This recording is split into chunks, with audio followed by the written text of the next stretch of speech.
Louie T. Welcome to lockdown coverage week number 15 in the National Football League.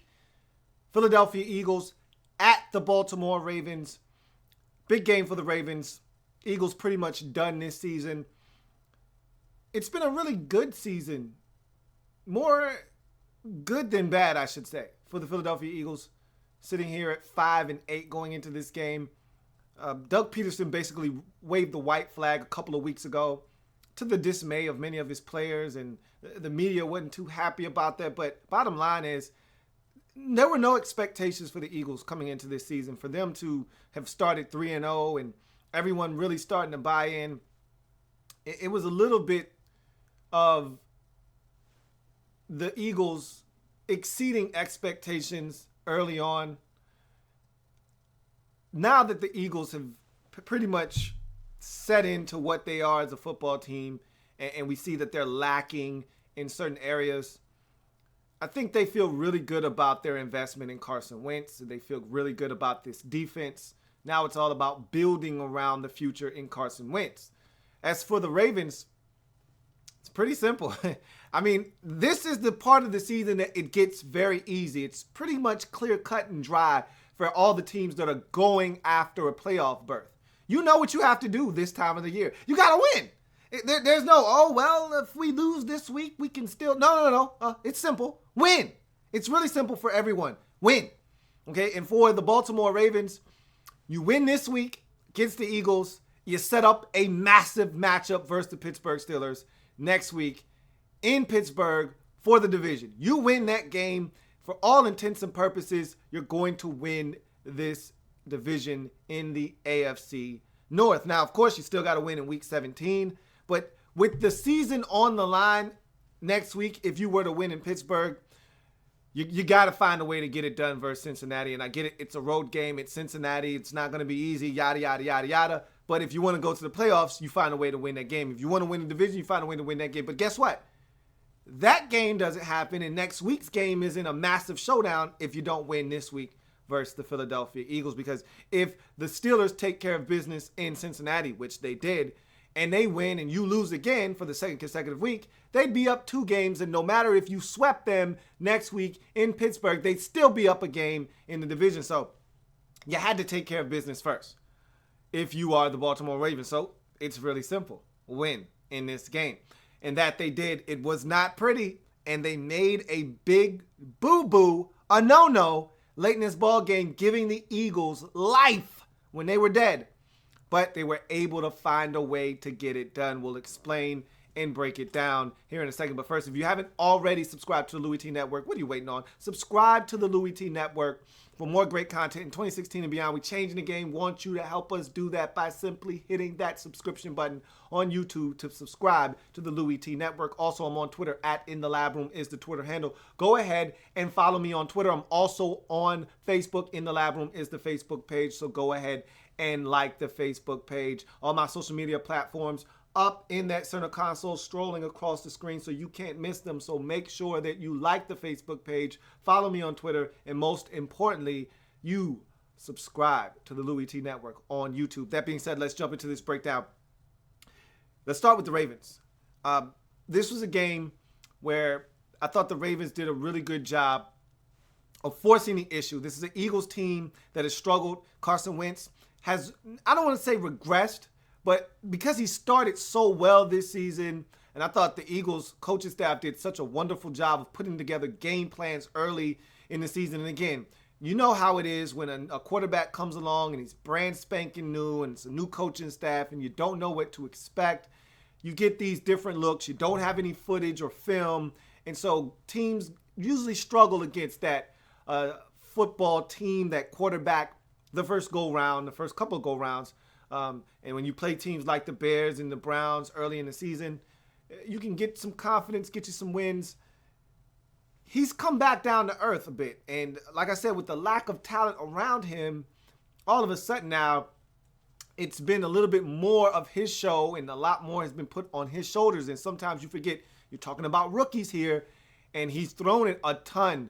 He threw it over 60 times, or he threw it 60 times if I'm not mistaken, versus Cincinnati 3 weeks ago. or yeah, 3 weeks ago. He threw it over 40 times against the Redskins last week. He throws it over 40 times again this week. So they're asking a lot of Carson Wentz. And if you're the Ravens, you have to press the issue. You have to force him to make some mistakes. You have to force an Eagles team that isn't playing the best football now, that they have come to the realization that they're not a playoff team. You have to get on them early, do your business and your work early, put them down in the game and see if you can't get them to quit. And you force some issues early. Very first possession, you force the turnover. You turn that turnover into a touchdown. Thought that was great by this Ravens football team. Turning turnovers into points, that's crucial in this league. And you jump out to a 10-0 lead, and it looks like you're ready to run away with this game. But you let the Eagles hang around, and that's a cardinal sin for a team looking to get in the postseason against a team that isn't. You let them hang around, you give them confidence, then they feel like this could be their day. And so I thought that dagger right before the half was crucial, though. That pass to Steve Smith Sr., wow. You rarely see that in the league, and we'll talk a little bit more about that particular play when we get to the Philadelphia Eagles side of things, because that's more an indictment of the defense than it is execution on the offensive side of football. But we all know when Joe Flacco gets opportunities to throw the football down the field when protected, he's one of the better ones in the league, and you saw it on that particular play, gets an opportunity to hit Steve Smith right before the safety can get over there, beats the corner, perfect thrown football, touchdown, big play to put the Ravens up 20-10, I believe, or 11 at the half. In any event, that was a big, big play there to allow them to stretch out their lead a bit. Justin Tucker, so awesome. I know I say that every week, but it bears mentioning. I have to say it because he's so good, and he does so much for this Ravens team. You just get over midfield, it seems like, and you're in field goal range for J Tuck, and he's just so extraordinary, and he continues to be that for this Ravens football team. The defense had a little bit of a letdown in this game, and not because they allowed the Eagles back in the game, and part of that is on the offense, but because they gave up so much yards on the ground. They really allowed the Eagles to take some of the pressure off of Carson Wentz in this game. And if you want to beat the Eagles and you want to beat them soundly, you force Wentz to beat you. You don't allow him to have any assistance from the run game. And I thought that they allowed Matthews to have a big game, 23 carries, well over 100 yards in this game. And he's a guy that he's dangerous. When he's healthy, and that's always been his biggest problem. Health and fumbling and ball security. Those are his two issues. If he's healthy and he's holding on to the football, he's been a problem throughout his career. A guy that can really hurt you if you allow him to. And you saw Matthews having a really good day in this game. And this is supposed to be one of the stingiest run defenses in the league in the Baltimore Ravens. You couldn't tell in this ball game. I thought they had a really good game plan coming in. Let's stick with the run. And they mixed in a number of different ball carriers. Whether it was Barner or it was Matthews, or there was a rookie in there too, a guy I don't recall ever seeing, and I can't recall his name right now, but even he got some touches, and I thought he had a little bit of success as well. So I didn't think the Ravens defense was all that hot in this game. And then, of course, down the stretch, allowing Wentz to take them down the field, get into the end zone, and score a touchdown that if the two-point conversion was converted, you're talking about the Eagles coming back from behind, down 13, down 14, and I think the deficit was 27-13, and allowing them to come back and beat you. That is unbelievable. You put some of the onus on the offense. You're up 14, that very same score, 27-13, and you're throwing the football for what? I don't know. Inexplicably, you're asking Flacco, and you ran it in the last time you were down there with Kenneth Dixon. So why are you throwing the football here? Again, don't ask me. I don't know. But Flacco makes a mistake. And maybe you're thinking to yourself, we got a veteran quarterback. We can trust him. He's not going to make a mistake, right? Wrong. And that's the same mistake the Kansas City Chiefs made in their loss to the Tennessee Titans, throwing the football in the red zone when they didn't have to. You make those types of mistakes. You pay for those mistakes. And luckily enough for the Ravens, they were able to survive this game despite the mistakes made in the second half. and allowing the Eagles back into the ball game in any event. That was a really big win for the Ravens. Big stop on the 2-point conversion to preserve the victory, 27-26. It's not pretty. It's gritty and it's a W, and I've said that at least 4 or 5 times a day, and that's what it's about this time of the year. Doesn't matter now. Early in the season, you want to beat the Rams. You want to beat them decisively, soundly. You want to look good doing so. You get disappointed if you don't. At this point in the season, you don't give a damn how the wins look. You just want them because you got to have them. Okay, it doesn't matter if it's 9-6, 19-16, 29-26, or in this case, 27-26. You don't give a damn if it's 56-17. You'd like it to be, but it doesn't matter. As long as you have one more point on the scoreboard than the opposition, you win and you move on to the next week. It's about survival of the fittest now. You're just trying to survive in advance. And if you're a Baltimore Ravens team that's trying to win a division, and like I've said before, I think it's a one-bid division. You're only getting in whomever wins that division.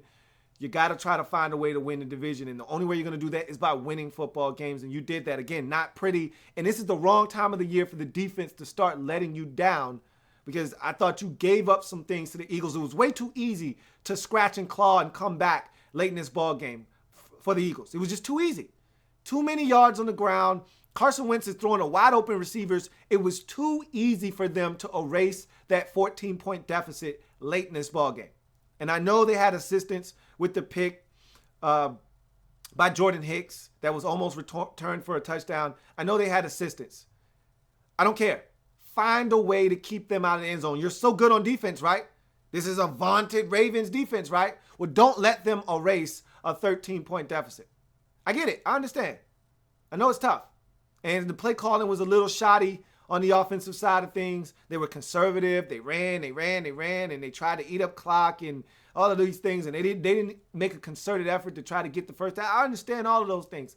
Does not matter. End of the day, this team is supposed to be defensive oriented. They're supposed to be defensive minded. They're supposed to be run by their defense. They're supposed to be a defensive minded football team that hangs their hat on stopping teams on the defensive side of football. Well, I could not tell at the end of this game. The one thing you don't want to lose at this time of the season, outside of games, of course, is your identity. You have to be able to hang your hat on something. Know who you are in December. If you're still having an identity crisis in December, you don't belong playing January football. Simple as that. So if you're supposed to be so good on defense, you're supposed to show up at the end of the game. And you did, 2-point conversion wise. You got to stop. But it was way too easy to erase a 14-point deficit late in this ball game. In any event, Ravens get it done. Win the game 27-26, run their record to 8-6. They're still a game behind the Steelers, but like I said, huge Christmas Day matchup versus the Steelers at Heinz Field. To me, it's winner takes all. Winner of that game going to win the AFC North division, obviously pending what happens in week number 17. With the Steelers, if they win that game, it's over. They're going to have a 2-game cushion with 1 game remaining. It's all she wrote. But if the Ravens win that game, they'll own the tiebreaker, sweep the season series with the Steelers, and then they would have to win week 17 to keep that distance or keep that lead over the Steelers and at least know that they'll be tied, and the tie would then result in the Ravens winning the division. So the Ravens have done what they've needed to do. Now they got to find a way to win next week. You look at the Eagles in this game, disappointed in to me, I was disappointed in sections with the Eagles in this game. Not the overall effort of this team, because they could have quit multiple times in this game. But I was disappointed in little pockets with the Eagles in this game. You can't give up a touchdown right before the half. You can't do that. You got to make them kick a field goal there. What is your cornerback doing? What is Jalen Mills? And I know he's a rookie. Was he supposed to have help there? I don't know. I don't care. You don't let anybody get behind you in that. You have to play situational football. Nothing cheap, nothing deep in that situation of the game. It's right before the half. The Ravens are conceding the fact that you're going to give up a field goal there. But they're not expecting you to allow Steve Smith Sr. to run by your corner before the safety even gets in the picture and allow Joe Flacco a window to squeeze the football in there for a touchdown from 35 to 40 yards out. That's not supposed to happen. That's a cardinal sin there that you committed. And just off of that alone, you deserve to lose the football game. You can't give up a touchdown there. But despite that, I'm not really happy with the turnover early in the game, giving up a touchdown. This Ravens team doesn't score a ton of points. Don't help them with the turnover on the first possession deep in your own territory. Don't do that. So there were a number of things that I was disappointed in little pockets, little segments of the game. Then, of course, the very end, I thought you did a great job of rallying back. I thought you got the running game on track, which is something that has eluded you of late with Matthews. Carson Wentz was solid in this game, gave you a chance late, ran it in, gave you a chance, 2-point conversion. You could have kicked the extra point. I know it was a windy day in Baltimore. Could have went to overtime. It seems like more teams are, at this point in the season, saying, oh, hell, I don't want to go to overtime. Let's go for the win. We're on the road. No need in trying to tie this thing up and go to overtime. If this were a month ago, if this were 2 weeks ago, they would have kicked that extra point and went to overtime. Instead, they said, let's go for the gusto. Let's go for the win. We ain't got anything to lose. And accept the ball game, and that's what you did, not converting the 2-point conversion. But like I said, the future is bright for this Eagles football team. If they can put the right pieces around Wentz, I think the defense has a chance to be really good in Philadelphia. Despite, and again, you got a lot of young players. I just talked about Jalen Mills at the cornerback position. That's going to happen. When you've got young players, these types of things are going to happen.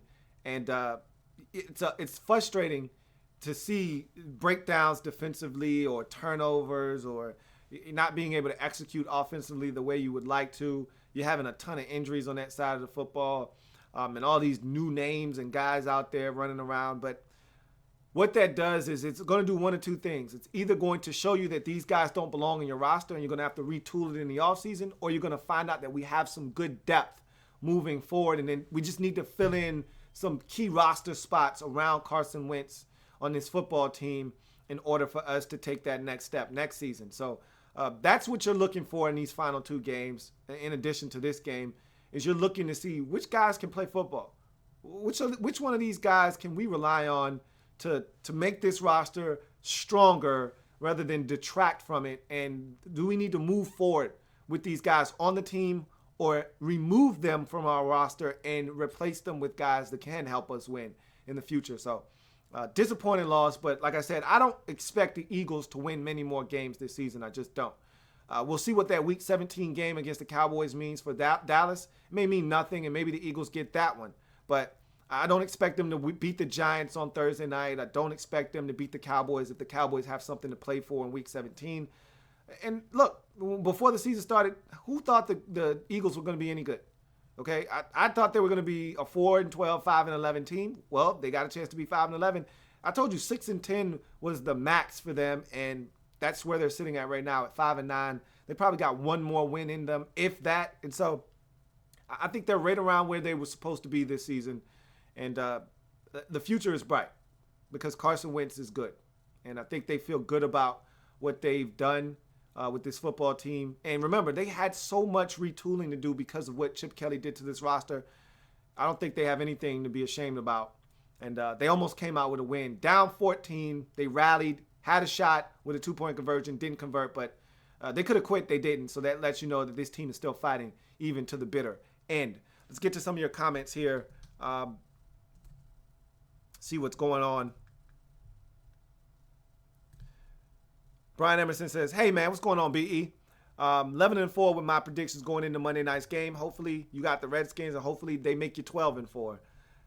Andrew Kim says, this game scared me, but happy to come out with the W. Eagles ran the ball well, so the run defense has to get better next week, and that's basically what I was harping on. Savage Raven says, man, my team have to get it together. They ran all over my Ravens' top defense. We have to tighten up if we're going to beat the Steelers and the Bengals, especially A.J. Greenback. Exactly. And that's kind of the sentiment that I'm echoing here, is that really disappointed in the Ravens' rush defense. I thought Matthews just had a magnificent day on you. And they haven't ran the football this effectively in quite some time. So to do it against this stingy Ravens defense that's supposed to be stingy, let me rephrase that, was a little off-putting in this game. Brian Emerson says, DJ, hashtag DJ for Offensive Player of the Year. Boy, you are on the campaign trail, I tell you. Andrew Kim says, glad we signed Michael Kemp back. Talking about Michael Campanero because they cut Devin Hester, so freed up a roster spot. They bring up the young player out of Wake Forest, and he's back out there. Made a couple of plays on offense. It was good on special teams. Yeah, he had a nice little, I don't want to say it was a reverse that he had. Made a nice little play there. He's a nice little shifty guy. I didn't expect him to be relegated to the practice squad. I think they weren't all that enamored with him in terms of his special teams prowess. I think they felt like he could be a good slot receiver for them, but he always was injured. So I think they just put him back on the practice squad. I think he's a guy that can help you. You know what I mean? I think the injuries really frustrated them with him, and to the point where they ended up just saying, you know what, you just stay down there and we'll just keep working with you. And maybe if you can stay healthy, you can work your way back up to the active roster, and then we'll see where we go from there. Andrew Kim says, yeah, that play was terrible. I'll blame all three parties, Flacco, Harbs, Marty. I don't know if Marty sticks around next year. You know what? That's always a dicey situation in Baltimore, man. The offensive coordinator position. It just seems like they can never find a guy that can stick there, that can get the job done, that they're comfortable with year in, year out. We're always having this offensive coordinator discussion with the Ravens. They need to find somebody that can take that position by the horns and be in sync with Joe Flacco and John Harbaugh. Not necessarily as much Harbs as much as Flacco, and know what this team needs and when they need it. Be more in tune and more in sync with the entire football team. Okay? You know this team is based off of their defense. Don't put them in a compromising position. A field goal at the end of that game puts you up by 3 scores. The game's done. 30-13, this game is over. So worst case scenario, you don't put your team in a compromising situation. And again, you should be able to trust Joe Flacco not to make a boneheaded mistake there and throw a pick. That being said, how about not putting him in that position and calling a run there? And like I said, you already run it in with Kenneth Dixon the last time you were down there. How about trying that again? So again, I agree with my man AK. I think there are levels of blame to be passed around for everyone, and you just got to be better in a situation like that. Captain Spartan 04 says, no, it's the perfect time for the Ravens defense to collapse. They should completely collapse next week. Of course you would say that. You being a Steelers fan, you would love that, wouldn't you? BE says, if the 2016 Browns face the Lions, what that went 0-16, who wins? I think they asked me that yesterday. I went with the Lions from I went with the Browns, from this year. That 0-16 Lions team was pretty bad. Pretty bad. Andrew Kim says, I can't wait for Christmas Day. It's going to be a great game. Can't get any better. That should be fun. I mean, both of those games on Christmas Day, to start us off with Ravens and Steelers, and then finish us off with Chiefs and Broncos, that's going to be a really good doubleheader there. Kind of getting you prepared for the playoffs when you only get 2 games per day. That's going to be fun. Kind of a nice little precursor to what's to come. Brian Emerson says, skipped over some comments. Says, all I want for Christmas is the Cardinals to beat Seattle Christmas Eve and then hurt their seeding and not let them have a bye week. Good luck with that, man. You're going to need it. Andrew Kim says, Ravens pass rush has really quieted down recently. It's concerning. I told you this is the wrong time of the year to lose your identity. You're supposed to be great at stopping the run. You're supposed to be able to generate somewhat of a pass rush. Didn't see any of those things in this game. And like I said, little disconcerting. Captain Spartan 04 says, remember when Eagles started 3-0 and the Eagles fans thought they were going to cakewalk this season and win the division? Of course, that's what fans do. But if they were realistic, and I talked to enough fans that knew that 3-0 start was somewhat their schedule. It was somewhat the coaching staff doing a great job. And then they realized that, yeah, look, it's brand new. Everything's fresh. It's early in the year. Let's not take this thing and blow it out of proportion. I talked to enough Eagles fans to know that they knew what was up. And they knew that this could happen, that the team could collapse in front of them because they didn't have the talent necessary to carry the day. And they understood that. Most of them did. Of course, there were fans out there that were delusional, and that 3-0 start did go straight to their head, but not all of them. Captain Spartan 4 also says, is Terrell Suggs a Hall of Famer in your eyes? Keep in mind you said James Harrison isn't. Terrell Suggs may be. He may be. It's close. You know, Terrell Suggs has played 14 years in this league. He's had a couple of major surgeries, but Terrell Suggs, he might be a Hall of Famer. I'm not sure that he's not. I think there's a discussion to be had, and it could go either way with T-Sizzle. I think he might be a Hall of Famer. And Brian Emerson says, yes, I have the Redskins winning. Good man. Good man. B says, last week 6-10 was a fluke for me. It was a bad week. I'm back in the upper room. I told you this was an easy week, though. This is a really easy week. Anybody that's not in the upper room should be ashamed of themselves.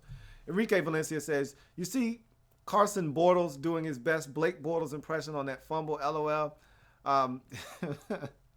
Leave that man alone. He's a rookie, man. Leave him alone. He's stupid, man. Brian Emerson says he deserves it. The Texans are sticking with Savage at quarterback. I read that. That's a good thing. I want to see him get an opportunity. Captain Spartan 04 says,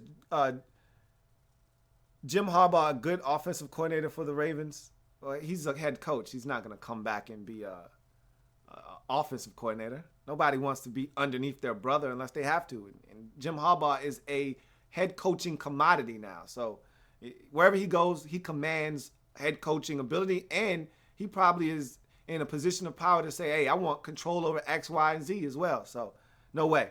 Jarrett001 Green says, I agree this game wouldn't be close if we just stuck with the run game, shaking my head. We kill ourselves. Yeah, as long as it didn't come back to ultimately bite you, resulting in a loss, you can get away with it this week. Hopefully they learned a lesson here.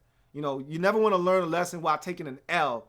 So they were able to avoid that, and good for them. But, man, they made this game a lot closer than it had to be. Andrew Kim says, I'm glad, but Stanley has been playing really well, and Marty actually wanted to run the ball this week overall with Dixon and West with some good runs. I thought West looked really good, you know, and sometimes I think they go away from him a little bit too soon. And I know what they're trying to do. They're trying to give Kenneth Dixon a little bit more touches and give him some more confidence, but don't forget about Terrence West, man. Wake up, Mr. West! Mr. West! Don't let him fall asleep over there. Make sure he stays awake because he can run the football too and do some good things for you. So it'll be interesting to see that Christmas Day matchup. That should be a lot of fun. And B says, DJ broke a few records yesterday, and he's got many more in his career if he stays healthy to break as well in front of him. So it's going to do it for this breakdown. Ravens get it done 27-26. Made this game a lot closer than it had to be, but when it's all said and done, the most important thing is they still come away with the victory, get to 8-6, set up a massive Christmas Day matchup with the Pittsburgh Steelers. To me, winner takes all. If they can get it done in Heinz Field, sweep the Steelers, they're going to win this division in my eyes. We'll see what happens there. Eagles drop to 5-9, and like I said, it's been a rough second half of the year for them after starting off the season so well, but it's catching up with them. The lack of talent, the guys not being able to stay healthy, it's catching up with them, and they're going to have to retool some things in the offseason. But they do know this. At least they feel good about this. I can't say they know this with 100% certainty, but they feel damn good about their investment in the quarterback position with Carson Wentz. It's going to do it for this breakdown. If it happens in the National Football League, whether big or small, we cover it all here in the Lab Room on the Louie Tee Network. Come back and join me as I continue to break down anything and everything in the National Football League. Remember, we're changing the game one live feed at a time. Come back and join me. Got plenty of breakdowns. A couple of ass whoopings to break down. Vikings getting their ass handed to them at home by the Indianapolis Colts. And the Browns losing on the road to the Bills. What's new? So a couple of ass whoopings coming your way here shortly. Stay tuned. Lockdown coverage. Doing what I do best on a Monday. Giving you the rundown of week number 15 in the National Football League. I'll see you a little bit later. Have a good one.